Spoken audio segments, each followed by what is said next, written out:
Olá, Cavaleiros do Zodíaco! Olá, Cavaleiras da Zodíaca! Eu sou Otávio Gá, este é o Super 8 e hoje... primeira adaptação em live action do famoso anime que bombou na extinta Rede Manchete lá nos anos 90. E ainda bem que trouxeram pro Brasil, né? Porque senão a gente teria que viajar pro Japão para poder assistir. Até porque naquela época não tinha VPNs pra gente poder fazer a nossa TV viajar pelo mundo pelas interwebs. Tinha nem interwebs, mas hoje tem, e é bom lembrar, com muitos perigos. Então, se você não quer ficar vulnerável por aí, perigando ter seus dados expostos, Surfshark é um serviço de VPN top que te protege bonitinho, encriptando e escondendo seus passos nas interwebs. Basicamente, o Surfshark VPN pega o seu endereço IP, ou seja, a sua identidade virtual, e embaralha tudo. Aí, se uma galerinha maliciosa ou sites mal intencionados tentarem rastrear ou roubar os seus dados, vão dar com a cara no muro, porque para eles vai parecer que você está acessando a internet lá de San Martín de los Andes, na Argentina, ou de Wiesbaden, na Alemanha. E além de proteger os seus dados, como já deu para perceber, você também pode fazer o seu dispositivo viajar pelo mundo. Para quê? Não sei. Para muitas funções. Para acessar sites que só são liberados em outros países, catálogos com conteúdo que ainda não estão disponíveis no Brasil. Também dá para acessar aplicativos bloqueados na região onde você mora. Tava lá usando um app que do nada deu biloura na sua região? Basta só alguns cliques para conectar no Surfshark VPN e pimba! Voltou a acessar, rapaziada. Que demais! E sabe aqueles sites que limitam o acesso por dia? Com o Surfshark tem limite não. Além de tudo isso, você pode instalar o Surfshark no computador, mas também em vários outros dispositivos, como no celular. Pode. No tablet? Pode também. Pode até no videogame e na TV, tá pensando o quê? Tudo isso? Mas para tudo que chegou a hora do quê? Da promoção. Clicando no link na descrição e usando esse meu código maroto sapeca e cheiroso, o Surfshark vai te garantir ofertas exclusivas e mais um bônus de 3 meses extras. Pestaneja não, começa hoje mesmo. Até porque eles disponibilizam 30 dias de garantia para devolução do seu dinheiro se você não ficar satisfeito. Então já sabe, né? O link tá aqui embaixo na descrição. Joia! Agora vamos lá voltar pro vídeo. Vocês que acompanham aqui o canal sabem que no fim do ano eu sempre faço uma lista de prévias dos filmes mais esperados do ano seguinte. E como vocês devem ter notado, esse filme aqui não entrou em nenhuma das listas, porque a dona Sony meio que estava escondendo o filme. Tanto que o filme acabou de estrear, mas só aqui no Brasil, Argentina, México, Peru, Quênia, Japão e Romênia. No resto do mundo, incluindo no Estados Unidos, que é o país de origem do filme, só vai estrear a partir de 11 de maio. Uma estratégia de lançamento diferente, né? Mas por quê? Antes de ver o filme, eu temia que fosse porque a distribuidora não estava confiante e queria estrear logo em países onde a animação foi muito popular, mas que são países que não têm uma representação forte em sites como Rotten Tomatoes, CinemaScore e outros do gênero. E aí, quando o filme estreasse nos Estados Unidos e a resposta nesses sites fosse bem ruim, a gente já teria visto o filme. Tá, mas agora que eu vi, minha teoria continua fazendo sentido? Vem comigo que eu vou dizer. Então, simbora. Cavaleiro do Zodíaco é um astrólogo educado e cortês? Quando um cavaleiro tá com fome de noite, ele senta e ceia? E quando ceia escolhe calça, sempre pega azul? Tudo isso e muito mais agora! Seiya é um valente lutador que descobre ter uma força dentro de si que lhe garante um poder de luta extraordinante. Porém, ele vai precisar aperfeiçoar o seu dom e treinar por uns 2 diazinhos só, para então ser capaz de proteger a deusa grega Atena de um grupo que pretende exterminar a moça. Os Cavaleiros do Zodíaco foi o anime da minha adolescência. E foi um sucesso estrondoso porque parecia reunir os elementos perfeitos para viciar toda uma geração. Muita porradaria sugestivamente violenta, desenhos e efeitos super estilizados, muitos personagens carismáticos, uma grande gama de hierarquia de poderes, o que gerava desafios cada vez maiores, além de episódios que eram curtinhos e mesmo enrolando bastante para poder render, como guardavam o melhor para os minutos finais e terminavam sempre com cliffhangers desesperadores, deixavam muito aquele gostinho de quero mais, fazendo a gente ficar constantemente ansioso pelos episódios seguintes. Por conta disso, por muito tempo, eu e a minha geração fantasiava com uma adaptação em live action desse negócio. E agora, com uns 30 anos de atraso, finalmente chegou. Quando eu já nem esperava mais e confesso que também não me empolguei tanto. É que agora, mais velhinho, eu tenho noção de que grande parte dos elementos que fizeram Cavaleiros do Zodíaco ser um sucesso funciona muito bem no formato de anime seriado, porque tudo foi criado para esse propósito dentro desses moldes. Já uma versão para o cinema requeriria uma profunda, complexa, cautelosa e minuciosa adaptação para converter as invencionices, que até funcionam na animação por causa da artificialidade natural da técnica e do formato seriado também, mas que com pessoas reais, numa obra compacta de 2 horinhas, poderiam ficar muito esquisitas, e fechar os cabogilhões de furos na construção do universo, de modo que seria um desafio ainda preservar a essência do anime e, quem sabe, também apresentar alguma identidade própria que justificasse a sua realização. E olha, até me pareceu que o pessoal por trás desse Os Cavaleiros do Zodíaco, Saint Seiya, o começo, também tinha noção de tudo isso que eu falei, e parece que se empenhou bastante na adaptação, dado o considerável número de alterações que a obra apresentou em relação à série original. Além disso, eu também notei um tremendo carinho e apreço por esse universo. E foram esses toques que até me fizeram simpatizar com o projeto. Porém, infelizmente, eu também não consigo dizer que saí agradado da sessão, já que esse projeto acabou reunindo muitas decisões, no mínimo, questionáveis. Pois é, no fim das contas, esforço e empenho não significam muito quando se toma o caminho errado, já que nem creio funcionar quanto à exploração do apelo nostálgico, como o recente Super Mario Bros. Fez muito bem, por mais que eu tenha gostado apenas e não amado como a maioria, não tem como negar esse triunfo, nem creio funcionar como uma obra independente, desapegada da original. Ficou ali no meio termo, num limbo, sem qualquer força para se destacar em qualquer dos lados. Desenvolvendo, vamos lá, tem aqui alguns personagens, cenários, elementos e apontamentos de trilha sonora que fazem alusão ao anime,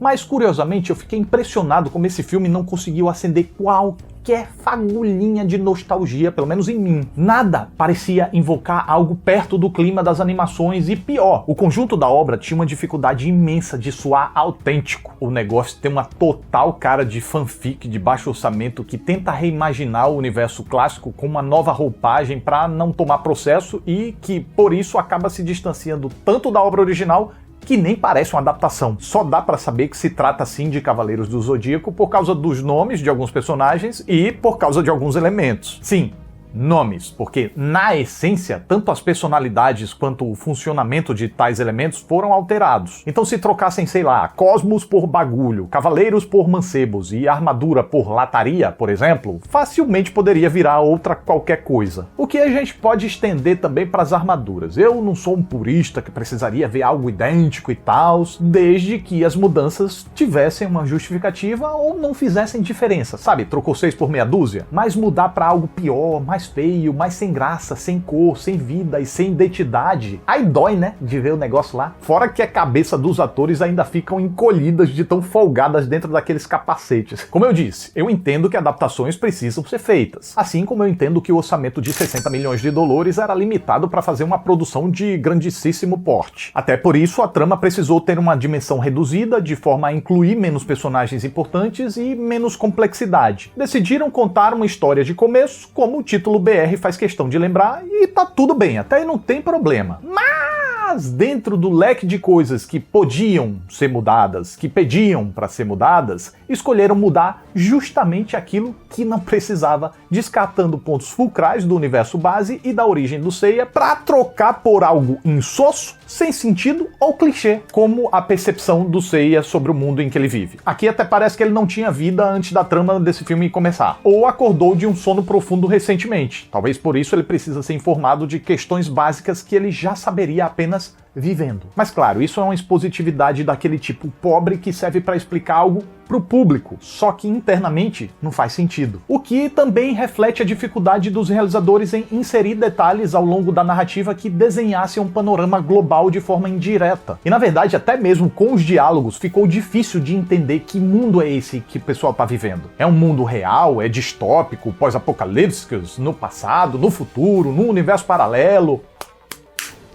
E porque a trama trata de uma preocupação de escala global, mas tudo é retratado dentro de um microcosmos bem reduzidinho. No mundo inteiro em que existem cavaleiros, em que existe cosmos, essa birosca toda, só tem 3 pessoas preocupadas com isso. Cadê as autoridades do mundo? Cadê os demais cavaleiros? E se o Seiya é tão desinformado quanto a tudo, por que ele não se surpreende com um cabeção de pedra e as biroscas tudo levitando lá na área de treinamento? Isso reflete a desatenção dos realizadores, porque provavelmente quando o ator estava gravando não indicaram para ele que algo seria inserido ali, algo muito espantoso, e aí simplesmente na edição resolveram, vamos botar isso que fica legal. E aí o personagem entra em cena, vê aquilo tudo lá e caga tonéis. Mas não pense que para por aí não. Tem mais mudanças desnecessárias, como o mérito sobre o desenvolvimento do cosmos. Antes era algo a ser aperfeiçoado por quem tinha interesse nisso, como uma aptidão artística. Você pode nascer com uma certa aptidão, mas sem treinamento não adianta. Ou seja, era algo que carecia de esforço, o que servia até para ressaltar o mérito dos lutadores. Mas falando em mérito, esse filme aqui não tá muito interessado nisso não, porque o treinamento de meses, talvez anos do Seiya com a Marin, aqui se passa em uns diazinhos só. Não exigiu grandes sacrifícios, grandes esforços, resultado pareceu fácil. E sabe por quê? Porque decidiram aqui que o Seiya seria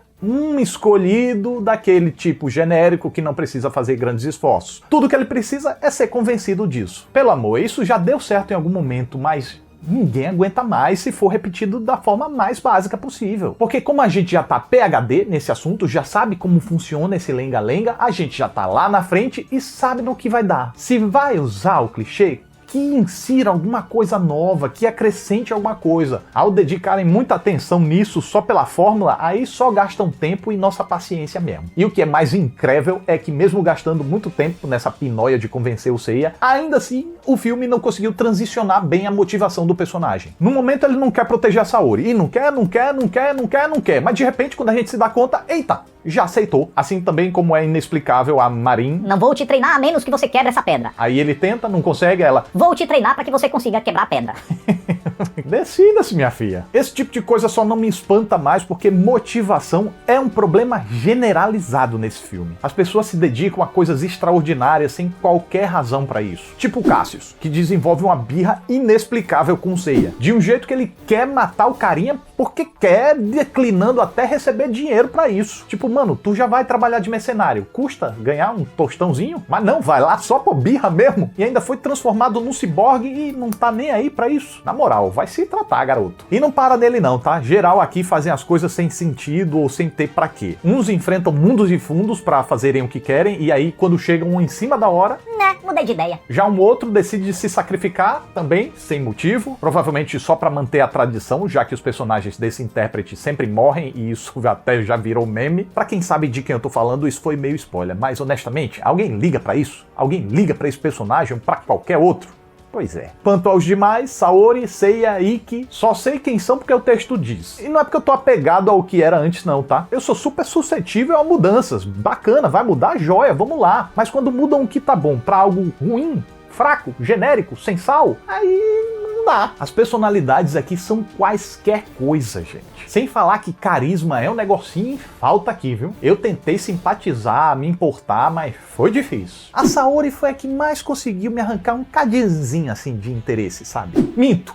Foi o personagem do Mark Dacascos, que tava no equilíbrio perfeito entre a seriedade e o sarcasmo. Só achei uma pena que ele não tem mais espaço no filme. Mas pelo menos o espaço que ele tem, ele preenche bem. Mas o Seiya, que é o protagonista, aí foi difícil de aturar o rapaz. Até entendo a escalação do McKennill quando ele mostra seus dons nas artes marciais, mas quanto à construção de personagem, não é nem que o mancebo seja um ator ruim, claramente ele não é, mas é que além da sua composição transmitir um quê de Mauricinho snob, os diálogos aborrecidos que o roteiro deu pra ele deixaram um carinha completamente enjoado. E quando tenta fazer graça, aí o que tava ruim parece que piorou. E como ele também não parecia muito à vontade no personagem, o timing cômico não saiu conforme a encomenda. Aliás, faltou timing cômico não só a ele, mas a direção e a montagem também. Além de faltar inspiração ao roteiro para compor tiradinhas cômicas mais eficazes. E nesse sentido, ainda bem que as interferências de humor são poucas, porque definitivamente essa não é a praia dessa galera responsável por esse filme. Tá, mas então se eu até agora não elogiei, qual seria a praia dessa galera? Olha, talvez seja a ação. Inclusive, eu acredito que possa ser o ponto mais alto desse filme. Enquanto nas partes em que a galera ainda não tem superpoderes, as coreografias são elaboradas daquele jeito que parece um baile, o que proporciona algumas lutas marciais que encantam os olhos. Então, quando os superpoderes vêm à tona, o espetáculo pirotécnico de raios, auras, explosões, representações místicas dos animais que dão poderes às armaduras, junto com as pancadarias mais grandiosas,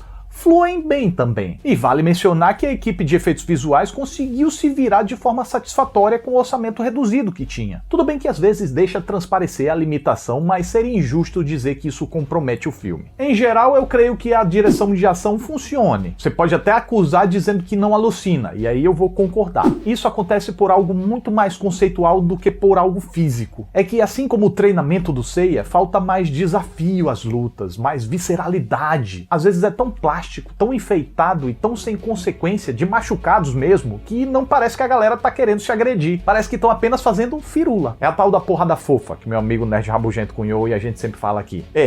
Pensando bem, eu acho que eu desgostei do filme sim. Só lasquei o T-Bafe. Talvez não tenha desgostado tanto, porque apesar de tudo, ainda assim eu achei um projeto simpático. Não foi uma tortura acompanhar, só foi do tipo... Tá, isso não tá tão legal, não tá tão legal também. Isso aí também, eu já vi isso aí 300 vezes. Não, isso aí... Ok, isso aqui tá bacaninha aqui, tá? Ok.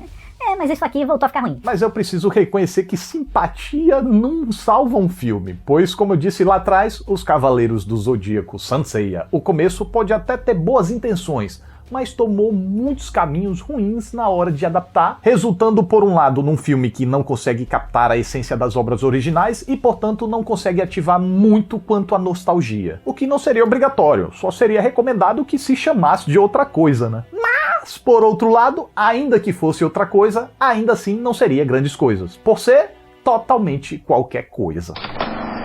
E essa é a minha reação enquanto assisti ao filme.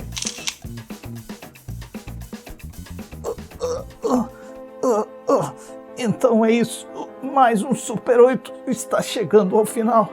Eu fico muito grato pela atenção de vocês. Muito obrigado, até a próxima aí. Eu preciso elevar o cosmos ao 7º sentido. Saori!